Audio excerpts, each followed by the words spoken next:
Hello everyone, good morning. সকাল সকাল উঠে আগে ফ্রেশ হয়ে নিলাম। ফ্রেশ হয়ে তারপর বিছানাটা গুছিয়ে নিলাম।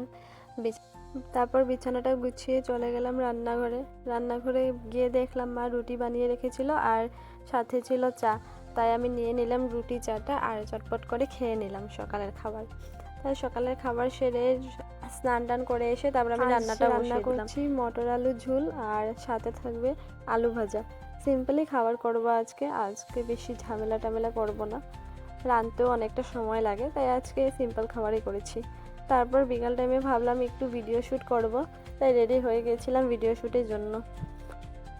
রেডি হয়ে একটু ভিডিও বানিয়ে নিলাম, সাথে টাইমটাও পাস হয়ে গেল বিকালের। শাড়িতে আমাকে কেমন লাগছে বন্ধুরা? আসলে আমি তো শাড়ি পরি না, কোনো ওকেশন থাকলে শাড়ি টাড়ি পরি, যেমন কি সরস্বতী পুজো বা কিছু পুজো টুজো, তখনই আমি শাড়িটা পরি। আর এদিকে দেখো বাইরের ওয়েদারটা কত সুন্দর লাগছে।